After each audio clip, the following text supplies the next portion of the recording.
Hello दोस्तों, कैसे हैं आप सब। मैं योगेश अग्रवाल आप सभी लोगों का इस हमारे चैनल ड्रीम सक्सेस में आपका स्वागत करता हूं।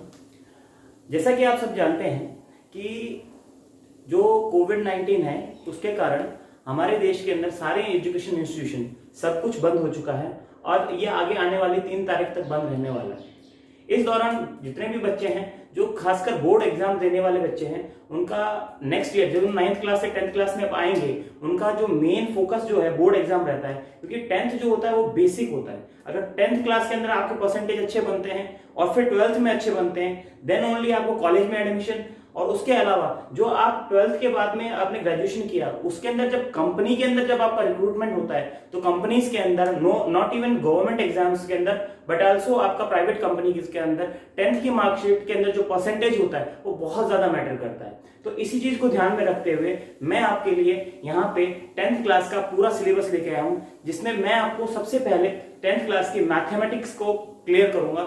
मैथमेटिक्स का देखो सबसे बढ़िया फंडा क्या रहता है कि लोगों को ये लगता है कि मैथ सर क्या है, मैथ के अंदर अगर 100 मार्क्स का पेपर है तो उसके अंदर से 100 में से 100 नंबर आने चाहिए। ये चीज हम हर कोई मानता है, पर ये हर किसी का तो नहीं आ सकता सर। क्यों नहीं आता है? तो बच्चा क्या करता है कि हर चीज को रट के चला जाएगा कि ये एक लेमा है, इस लेमा का प्रूफ इस तरह से होता है और इस तरह से खत्म हो गया। अगर क्वेश्चन एग्जामिनर ने थोड़ा सा भी घुमा दिया तो फिर ये चीज आप नहीं कर पाओगे। प्रूफ अगर कोई नॉर्मल आपकी बुक के अंदर कोई प्रूफ है वो तो आप कर लोगे, क्यों? क्योंकि आपने रट रखा है। बट अगर बुक से अगर बाहर से कुछ आ गया तो फिर आप क्या करोगे?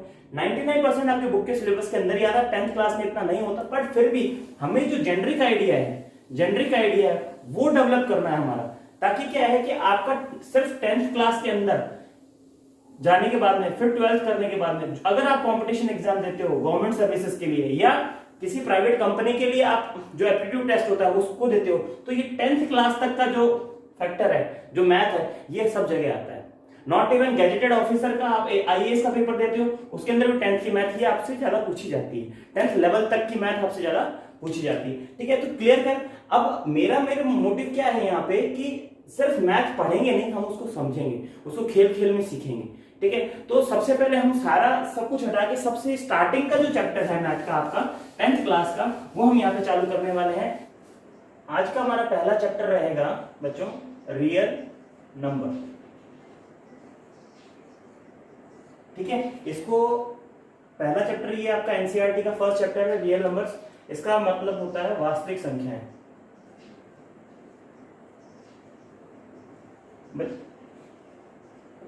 बच्चों अपनी जो क्लास रहेगी वो ड्यूअल लैंग्वेज में रहेगी, जिसमें हिंदी में भी आपको बताया जाएगा और इंग्लिश में भी बताया जाएगा। Questions will be in English only. ठीक है, उनका सॉल्यूशन भी इंग्लिश और हिंदी दोनों में चलेगा। हिंदी में मैं बोलूंगा पर जो मेरा नोट डाउन सारा होगा वो सारा का सारा किसमें होगा? इंग्लिश के अंदर होगा। ये चीज आप ध्यान रखना। ठीक है, ताकि दोनों बच्चे एक साथ पढ़ सके, समझ में आएगा कि हिंदी के अंदर बहुत ज्यादा लंबा चौड़ा काम इसमें होता नहीं है। आप 10th क्लास में आ गए तो आपको इतनी इंग्लिश टू हिंदी कन्वर्जन आपको आना चाहिए।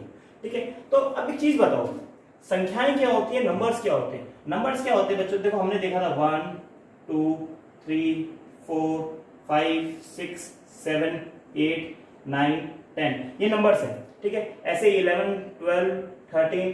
ठीक है, मैं एक बार 20 तक लिख दे रहा हूं खाली। 15 16 17 18 19 20। आप लॉजिक समझना। अब क्या चीज है कि एक नंबर को आप हटा दो एक बार। अगर मैं 2 नंबर की बात करूं, 2 क्या है आपका? 2 आपका इवन नंबर है, बोलते हो आप इवन नंबर। और 3 क्या होता है? ऑड। ठीक है, 4 क्या हो गया वापस से आपका? इवन। तो अब एक चीज बताओ, मैं किसी भी नंबर को इवन या ऑड फॉर्म में लिख सकता हूं, क्योंकि या तो नंबर इवन होगा या ऑड हो गया। अब एक चीज बताओ कि अगर वो नंबर इवन है तो क्या वो 2 से डिविजिबल होगा कि नहीं होगा? होगा, डैम श्योर होगा, वो 2 से डिवाइड करेगा ही करेगा। ठीक है, और अगर वो इवन नहीं है तो 2 से डिविजिबल नहीं होगा। तो क्या मैं इवन नंबर्स को 2n लिख सकता हूं? कैसे? अगर मैं n1 रखूं तो मेरा क्या आ जाएगा? 2 आ जाएगा। अगर मैं n2 रखूं तो 2 into 2 कितना आ गया? 4 आ गया। तो क्या आप बोल सकता हूं कि 2n का मतलब क्या हो गया? जितना भी दुनिया में इवन नंबर है, जितने भी वर्ल्ड में एग्जिस्टिंग इवन नंबर्स हैं, that could be represented through 2n। n क्या हो गया? कोई भी एक अपना इंटीजर नंबर। ठीक है, और अगर मैं ऑड की बात करूं तो क्या मैं 2n + 1 कर दूं क्या? अब 2n क्या था? इवन नंबर था, मान लो 2n पहला इवन नंबर मेरा 2 था, उसमें एक जोड़ दूंगा तो कितना आ जाएगा, 3 आ जाएगा। अगर दूसरे इवन नंबर की बात करें तो दूसरा इवन नंबर क्या था, 4 था। अगर 4 मतलब 2 इंटू 2 प्लस 1 कितना आ गया, 5। तो क्या आप ये देख पा रहे हैं कि मैं यहाँ पे हर कुछ देख पा रहा हूं, देखो 2 3 4 5, तो 2n और 2n प्लस 1 ये दो संख्याएं ऐसी हैं जिनसे मैं पूरे यूनिवर्स के कोई भी नंबर को रिप्रेजेंट यहाँ पे कर सकता हूं। आप ये चीज अगर आप समझ गए, अगर ये चीज समझ गए तो इसका वास्तविक संख्या नंबर सिस्टम का जो नंबर रियल नंबर से इनका जो पहला आपका टॉपिक है वो आपको क्लियर हो जाएगा। अगर मैं अब बात करूं 3 की, अगर मैं बात करूं 3 की, तो आप एक चीज बताओ, 3 है, अब 3 क्या है, अगर 3 से आगे चलें तो ये क्या है, 3 प्लस 1 है, ये क्या है 3 प्लस 2 है, और ये क्या है 3 प्लस 3, या 3 का डबल, या डिविजिबल बाई 3, या 3 का ही एक क्या है इंटीग्रल पार्ट है। तो मैं इसको क्या लिख सकता हूं, 3 पहला आ गया, ठीक है, दूसरा क्या लिख दूं 4, फिर कितना आ गया 5 और 6, इसको मैं क्या लिख सकता हूं, कोई भी 3 और n का मल्टीपल, n क्या हो गया यहाँ पे 1, इसको मैं क्या लिख सकता हूं 3n प्लस 1, ठीक है, n क्या है यहाँ पर 1, इसको क्या लिख सकता हूं 3n प्लस 2, ठीक है, इसको क्या लिखूंगा 3n प्लस 3।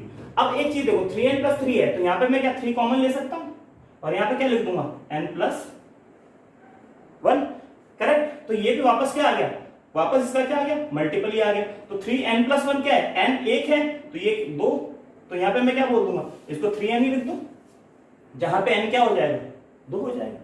तो अब एक चीज समझ में आई कि हम किसी भी नंबर को 2 के मल्टीपल में, 3 के मल्टीपल में, 4 के मल्टीपल में, 4 में भी ऐसे ही आएगा, 4 में क्या होगा 4n वेयर n इज 1, 5 क्या होगा आपका 4n प्लस 1, 6 क्या हो जाएगा 2 3 4 और वापस 5 आएगा तो कितना आ जाएगा 10। तो 10 के अंदर हम क्या बोलेंगे, ये तो सर डबल हो गया, तो यानी यहाँ पे मैं क्या लिख दूंगा वापस से, सॉरी अगर 4 तक अपन लेके जाएंगे तो यहाँ पे क्या आएगा 8, जो कि क्या हो जाएगा 4n, यानी n का 4 का ट्वाइस, डबल हो गया 4 का।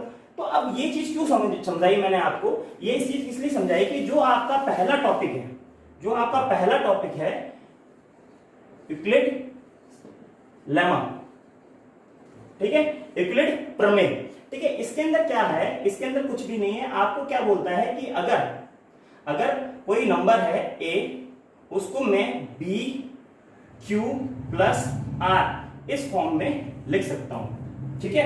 यूक्लिड फॉर्म क्या है कि मैं किसी को भी इस फॉर्म में लिख सकता हूं, क्लियर है। अब इसकी एक डेफिनेशन भी बोली जाती है, आप लोग डेफिनेशन लिख लीजिए क्योंकि एग्जाम में अगर पूछ रहे तो डेफिनेशन आपको लिखनी पड़ सकती है, ठीक है। डेफिनेशन आप इसकी लिख लेंगे, गिवन पॉजिटिव इंटीजर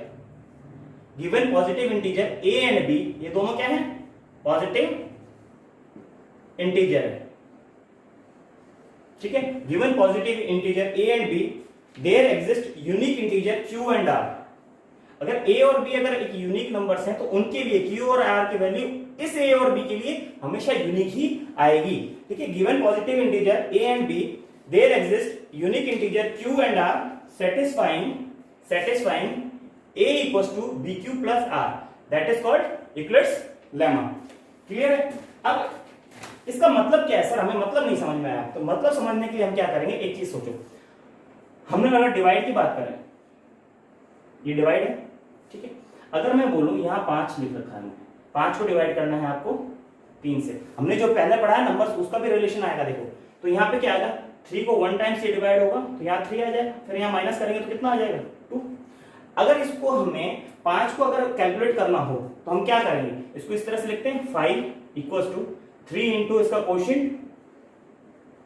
क्वोशिएंट कितना यहाँ पे आ गया 1, ठीक है, प्लस आपका क्या आएगा रिमाइंडर, ठीक है। अब ये चीज है, ये चीज ही ये है, इसी को रिप्रेजेंट किया। यहाँ पे 5 क्या हो गया आपका a हो गया, 3 क्या हो गया b हो गया, जो क्वोशिएंट है q जिसको हमने 1 बोला, ये क्या हो गया q हो गया, और r क्या हो गया आपका रिमाइंडर। आया बात समझ में।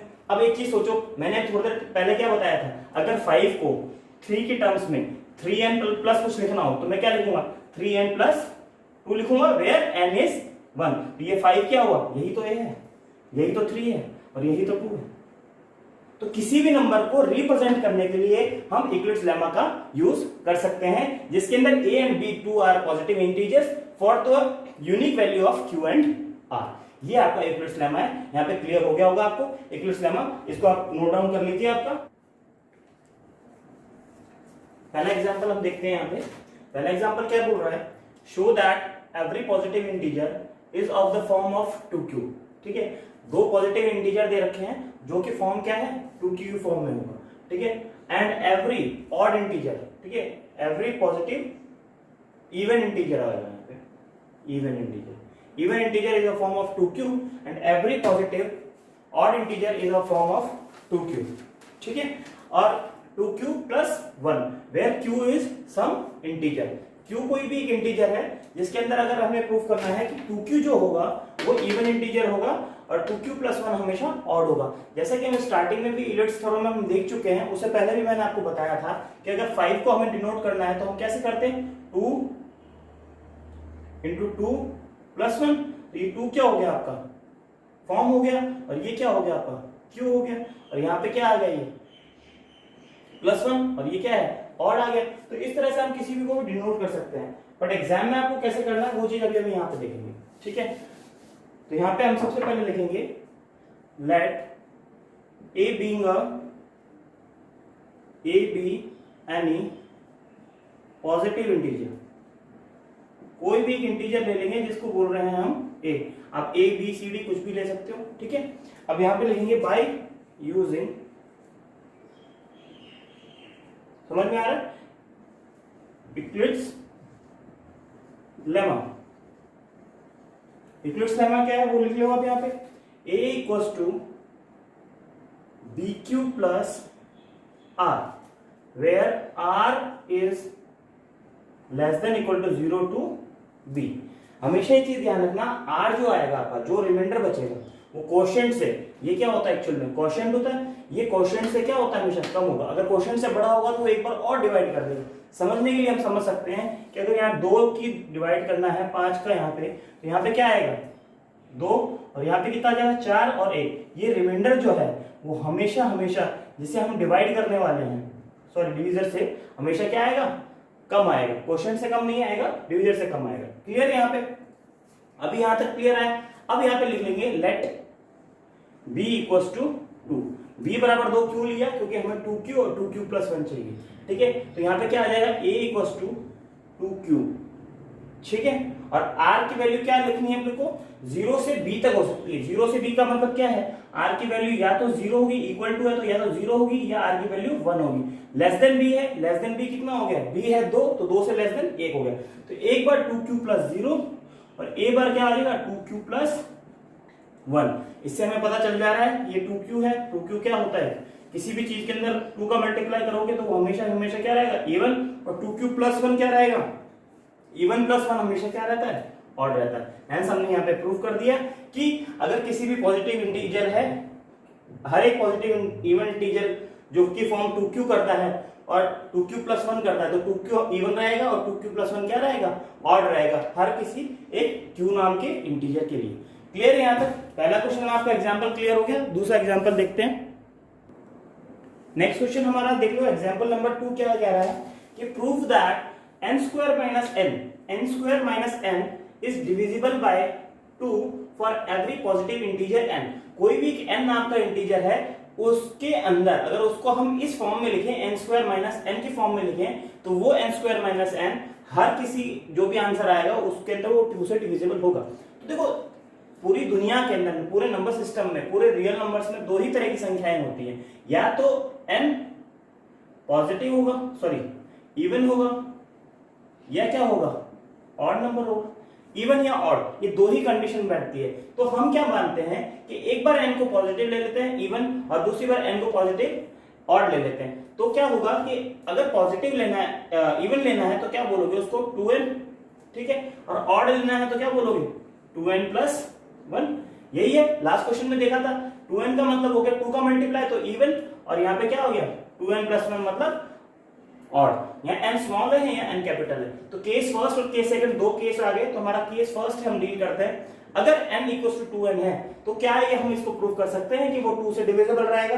Late it check it out. N square n minus n में यहाँ पे पुट करो वैल्यू 2n एन स्क्वायर के अंदर, तो 2n इसका होल स्क्वायर माइनस 2n आ जाएगा यहाँ पर भी। क्लियर है? सोल्व आउट करोगे तो यहाँ क्या आएगा 4n स्क्वायर माइनस 2n। क्या इन दोनों में 2 कॉमन आ रहा है? हाँ जी आ रहा है। 2n स्क्वायर माइनस n कैसे आया? 4n स्क्वायर था, 4n स्क्वायर के अंदर हमने यहाँ पे 2 कॉमन लिया तो 2 यहाँ से डिवाइड हुआ तो कितना बचा? 2, लास्ट में पीछे क्या है? n स्क्वायर, तो n स्क्वायर आ गया माइनस n। तो अब एक चीज देखो, यहाँ 2 बाहर आ गया, तो इससे मैं क्या कह सकता हूँ कि ये जो नंबर हमारे पास आया है, ये जो नंबर हमारे पास आया है, ये 2 से क्या है? डिविजिबल है कंप्लीटली। क्लियर है? अब हम देखते हैं केस नंबर 2। केस नंबर 2 में क्या बोल रहा है हमें? केस सेकंड के अंदर कि अगर n जो है, जो n हमारा नंबर है ये 2n प्लस 1, यानी कि क्या है यहाँ पे? ये है हमारा ऑड नंबर। ऑड नंबर यानी विषम संख्या, विषम संख्या 3, 5, 7। तो अब ये चीज देखो कि इसको करने के लिए क्या करेंगे, इस वैल्यू को 2n प्लस 1 को यहाँ पे पुटअप करें तो क्या आएगा? 2n प्लस 1 का स्क्वायर, n स्क्वायर है तो n की जगह 2n plus 1 minus 2n plus 1, ये ब्रैकेट में। ये अगर ब्रैकेट खोलेंगे, अगर बाहर नेगेटिव है, आप सब जानते हैं बेसिक मैथ है, अगर माइनस अगर है यहाँ पे, अगर ब्रैकेट खोलेंगे तो माइनस अंदर चला जाएगा और 2n प्लस 1 बचे। 2n प्लस 1 का मतलब a प्लस बी का whole square. a plus b का होल स्क्वायर आप सबको पता होगा, मैं यहाँ साइड में लिख दे रहा हूं ऊपर। a प्लस बी का होल स्क्वायर क्या होता है? a square plus b square plus 2ab, मतलब पहले वाली संख्या का स्क्वायर करना है, देन स्क्वायर करो आप सेकंड वाली वैल्यू का, फिर बाद में दोनों को मल्टीप्लाई करते हैं उसके ट्वाइस कर दो। तो यहाँ पे भी यही करना है, पहली संख्या स्क्वायर, 2 का square 4n square, 4n square plus 1 का square 1 plus twice of a and b, मतलब 4n, 2 into 2n 4n, 4n into 1 4n। ठीक है? क्लियर यहाँ तक? फिर माइनस 2n माइनस 1, ये 2n से अगर ये 4n हटाएंगे तो यहाँ पे कितना बच जाएगा? 2n बच जाएगा। हमें ऐसा नहीं लिखना एग्जाम में, हमें सिर्फ क्या करना है, डायरेक्ट अगले स्टेप में ले आएंगे। माइनस 1 माइनस 1 क्या होगा? कैंसिल आउट हो जाएगा। तो 4n square plus 2n plus 0, 1 और 1 कैंसिल आउट हो गया माइनस, और 4n में से 2n ये कितना बचा आपके पास? 2n बचा।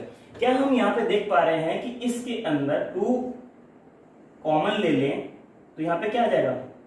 2n square plus n। क्या यहाँ पे 2 एक्स्ट्रा आ रहा है? That means in both of the cases we can divide these sums by 2, चाहे वो ऑड हो, चाहे वो ऑड हो, चाहे वो इवन हो। तो यहां से हम प्रूफ कर पा रहे हैं, तो हैंस प्रूफ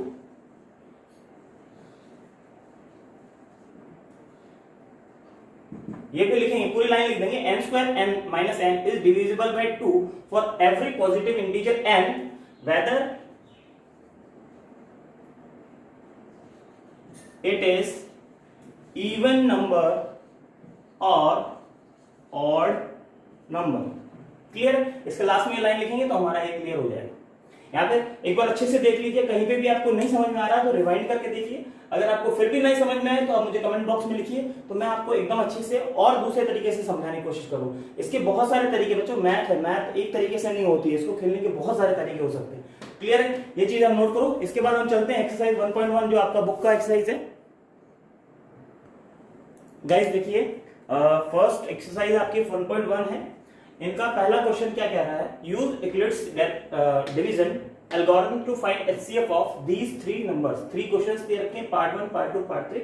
इनका हमें एचसीएफ निकालना, हाईएस्ट कॉमन फैक्टर। एचसीएफ निकालना आपने बच्चों ने सीखा होगा, ठीक है, पर यूक्लिड्स डिवीजन एल्गोरिथम को यूज करते हुए किस तरह से करना है वो चीज हम यहाँ पे देखेंगे। यूक्लिड्स लेमा और यूक्लिड्स डिवीजन एल्गोरिथम, ये दो चीज अलग अलग है। लेमा का यूज हमने देख लिया लास्ट क्वेश्चन एग्जांपल्स में, इसका एग्जांपल नहीं दिया, डायरेक्ट क्वेश्चन से हम समझेंगे यहाँ पे, ठीक है। तो ये क्वेश्चन एग्जाम के लिए अच्छा है। अब देखो पहला क्वेश्चन हम लेते हैं। देखो सबसे पहले ये चीज ध्यान में रखना, डिवीजन यहाँ पे आता है जिससे हमें डिवाइड करना है, डिविडेंड यहाँ बीच में आएगा, कोशेंट और रिमाइंडर। इसी से यूक्लिड्स लेमा भी प्रूव होती है। कैसे? आप क्या लिखते हो यहाँ पे, dividend equals to quotient into divisor plus remainder. अगर ये आप करोगे तभी तो ये चीज निकाल पाओगे, ये इसको सेटिस्फाई करती है इक्वेशन। यूक्लिड्स लेमा थ्योरम क्या कहता है? a equals to b q plus r. यहां पे अगर हम डीप रूट में देखें तो कहीं ना कहीं r इज अ रिमाइंडर, ठीक है। a इक्वल्स टू डिविडेंड और बी और क्यू है, इसके अंदर जो बी होता है आपका वो होता है डिवीजन और क्यू होता है आपका क्वोशिएंट। क्लियर है? तो अभी इसको किस तरह से क्वेश्चन को डील करना है, इसका किस तरह से एचसीएफ निकालना है वो देखेंगे। एचसीएफ निकालेंगे हम हमारे पुराने तरीके से, ठीक है, बट इसको शो करना है, उसकी क्या स्टेप्स रहेंगे वो चीज देखते हैं। पहले आप इसमें आइडेंटिफाई करो इसमें बड़ा कौन सा नंबर है, बड़ा 225 है, तो हमेशा हमेशा ये बाहर नहीं रहेगा, अंदर रहेगा और 135 बाहर रहेगा। कहने का मतलब क्या, बाहर और अंदर से क्या, यहाँ अंदर जो है वो बिग नंबर आएगा, याद रखने के लिए। बड़ा भाई हमेशा घर के अंदर रहता है और छोटा भाई हमेशा बाहर सोता है, ठीक है, स्मॉल नंबर। क्लियर है? तो 135 यहां आ गया 225, राइट। अब 135 का डबल क्या होता है 270, यहां से कर सकते हो, देखो 235 का डबल कितना है 70 और 1 का डबल 2 तो 270 इससे ज्यादा है तो कम का लेंगे, तो 1 टाइम करेंगे तो 135, यहाँ पे माइनस होता है, सबको पता है, यहाँ 0, ये 2 और 3, अगर एक कम है तो कैरी यहां से फॉरवर्ड होगा, और आपको पता है एक ही कम होता है तो डायरेक्ट हम क्या लिख सकते हैं यहाँ पे 9, और 1 - 1 कितना आ गया 0, तो यहाँ पे कुछ नहीं है। अब ये 90 आया ना, अब क्या करना है, 90 आपका अगेन बाहर रहेगा और अंदर क्या आ जाएगा ये वाला 135। क्लियर? 90 से करो। इस प्रोसेस को कब तक करना है, इस प्रोसेस को जब तक करते जाना है जब तक आपका रिमाइंडर क्या है, यहाँ 90 वैसे कितना आना चाहिए 0 आना चाहिए। अब ये पहला स्टेप जो हुआ ये हमारे क्वेश्चन का भी पहला स्टेप होगा, स्टेप 1 जो हम सॉल्यूशन लिखेंगे उसमें स्टेप 1 क्या रहेगा, ये रहेगा। क्या लिखना है स्टेप 1 में आपको, वही मैंने आपको चीज बताई थी, बड़े वाले नंबर निकालने के लिए 225 निकालने के लिए हमें क्या करना होगा 135 को 1 से मल्टीप्लाई करना होगा और उसमें 90 ऐड करना होगा। स्टेप 2 क्या रहेगा वो अभी हम निकालेंगे। 90 का डबल कितना होता है 180, दैट मींस वो ज्यादा है तो कम लेंगे, तो यहाँ पे 90 आ जाएगा, यहाँ पे क्या आएगा 45, ठीक है। अभी भी 0 नहीं आया, अब वापस से क्या करोगे, ये 45 को मैं यहाँ ले रहा हूं, 45 डिवाइड किससे होगा 90 से होगा, कितनी टाइम्स जाएगा 2 टाइम्स 90, कितना आ गया 0 आ गया। तो 3 स्टेप हुआ, पहला स्टेप हमने लिख दिया है, दूसरा और तीसरा स्टेप हमें लिखना है, वही उससे हमारा आंसर आ जाना है, ठीक है। क्या है 135 गेट करना है, देखो ये वाला है ये गेट करना है, तो इसके लिए हमने क्या किया 90 से डिवाइड किया 1 टाइम और ऐड कितना किया 45। स्टेप 3 में क्या होगा 90 आ जाएगा बाहर, 90 किससे किया 45 को कितनी बार 2 बार और जोड़ा क्या 0, तो जब 0 आपका रिमाइंडर आ जाएगा तो जो आपका बाहर डिवीजर है, जो आपका बाहर का डिवीजर है वही हमारा क्या होगा HCF। By Euclid's division algorithm we get our HCF as number 45। ये चीज नोट कर लो, ये स्टेप 3 हो गया आपका। इस तरीके से आप लोग HCF फाइंड करेंगे। इसको डिवीजन को ये एक स्टेप में भी आ सकता है, 2 में भी आ सकता है, 3 में भी आ सकता है और 7 स्टेप भी ले सकता है। बट आपको थिंक क्या है कि आपको लास्ट के अंदर जो आपको रिमाइंडर है वो 0 जहां आ जाएगा तो उस सम का जो डिवीजर होगा वही आपका क्या होगा HCF होगा। HCF निकालने का बहुत बढ़िया तरीका है ये आपका कॉम्पिटिशन एग्जाम्स में भी यूज आता है, एक बार चेक कर लीजिए, ठीक है। और कहीं समझ में नहीं आया तो पूछिए कमेंट में। इसके बाद में आपको जो नंबर क्वेश्चन सेकंड है और थर्ड है ये आपको खुद से करना है प्रैक्टिस में, देखिए इसका जो सॉल्यूशन है वो आप कर रही है और इसका जो आंसर आ रहा है, जो आपका HCF आ रहा है वो मुझे कमेंट बॉक्स में लिख के बताइए, देखते हैं क्या आता है आपका। चलो नोट कर लीजिए, यहां तक आपको क्लियर हो गया एकदम अच्छे से, ठीक है। तो आज के लिए इतना ही, थैंक यू। नेक्स्ट क्लास में मिलते हैं, नेक्स्ट क्लास में आपके इसके जो रेस्ट ऑफ क्वेश्चंस हैं वो हम डील कर लेंगे, ठीक है। यहां तक ठीक है, समझ में आया। अगर कोई दिक्कत कहीं पे भी दिक्कत आ रही हो आपको तो आप मुझे प्लीज बताइए यहाँ पे कहाँ दिक्कत आ रही है, उस चीज को हम सॉल्व करेंगे, उसके साथ हम आगे बढ़ेंगे, ठीक है। Thank you, good bye.